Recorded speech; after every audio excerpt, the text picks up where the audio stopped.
विनंती है, आप इतने उछल कर 5 दिन से दादरी दादरी दादरी कर रहे हैं राहुल कंवल, जहां पर हिंदू लड़कों को मार दिया गया है, वहां पर कितने अरेस्ट हुए आपने स्टडी किया है? स्टडी किया है? शिकायत है वेस्टर्न यूपी में की कार्रवाई नहीं, शिकायत नहीं है, हकीकत है। और राहुल कंवल क्यों चुप है, मैं पूछना चाहता हूँ। आज तक क्यों चुप है, मैं पूछना चाहता हूँ। आज तक वहाँ क्यों कैंप नहीं करता?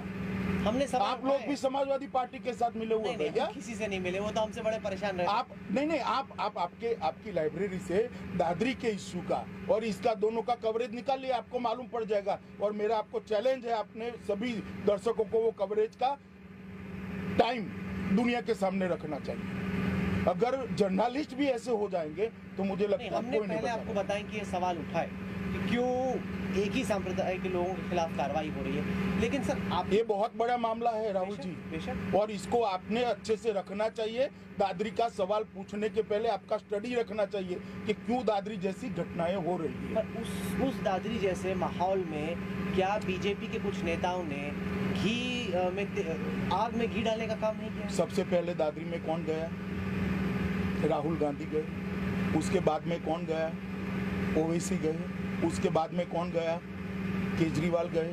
बीजेपी की ओर से एकमात्र हमारे नेता गए, महेश शर्मा जी गए। सांसद है जो वहाँ के लोकल सांसद है, उसका जाने का सबसे बड़ा अधिकार था, क्योंकि उसका मत क्षेत्र है।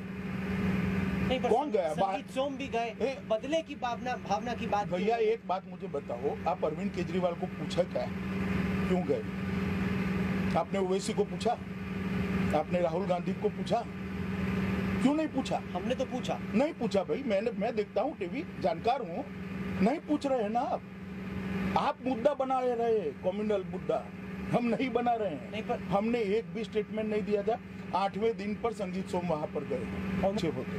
पर हाल के दिनों में जो वाकये हुए हैं उससे लोगों को लग रहा है कि जो सांप्रदायिक पारा है वो चढ़ रहा है। जैसे फर्ज कीजिए, और कल इंटॉलरेंस बढ़ रही है, एक के बाद एक हमने देखा। कलबुर्गी की हत्या के बाद जो साहित्य अकादमी के विनर्स हैं, जितने भी तमाम लेखक हैं, वो अवार्ड वापस कर रहे हैं। हत्या कहाँ हुई? नयनतारा सहगल से लेके हत्या कहाँ हुई? यूपी में। भाई तो हमें क्यों पूछ रहे हो? वो कह रहे थे कि पीएम खामोश हैं, बीजेपी कुछ कर नहीं रही, अमित शाह भड़का, इस तरह की बातें हो रही। मगर हत्या यूपी में होती है, लॉ एंड ऑर्डर की जिम्मेदारी समाजवादी पार्टी की है। बीजेपी किस तरह से रिस्पॉन्स कर सकती है इसको? आप क्या कहना चाहते हो? यूपी का लॉ एंड ऑर्डर ठीक है या नहीं है?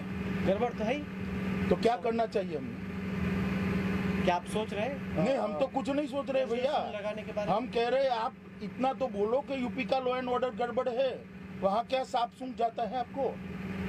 आप तो कोई बोलते ही नहीं हो। हम तो कई सवाल खड़े कर चुके हैं, नाराज भी हैं वहाँ पर। हमारे जितनी तीव्रता से नहीं होता है राहुल जी। दर्शक देख रहे, निर्णय करने दो दर्शकों को। उनको लगता है गुजरात के चुनाव से ट्रैक कराओ। मीडिया कितना भी प्रयास करे चुनाव को कम्युनलाइज करने का, मीडिया कोशिश करे जाति पर ले जाने का, जाति पर ले जाने का, मगर जाएगा नहीं, विकास करेगा। मैं मीडिया इसलिए कहता हूँ कि आपकी अब तक 12 मिनट का इंटरव्यू है, एक भी सवाल विकास का पूछा है आपने? कौन मुद्दे को चेंज करा है? मीडिया ही तो कर रहा है। 12 मिनट में आपने एक भी सवाल बिहार की बिजली की स्थिति के लिए, बिहार के बच्चों के भविष्य के लिए, बिहार की महिलाओं की सुरक्षा के लिए, जंगल राज फिर से आएगा या नहीं आएगा, अपराध आएगा या नहीं आएगा, खून, अपहरण, फिरौती, बलात्कार होगा या नहीं होगा, एक भी सवाल आपने नहीं पूछा। देखिए आप क्या पूछ रहे हैं? दादरी पूछ रहे हैं, गाय पूछ रहे हैं, आरक्षण पूछ रहे हैं। कौन डाइवर्ट कर रहा है? मीडिया ही तो कर रहा है।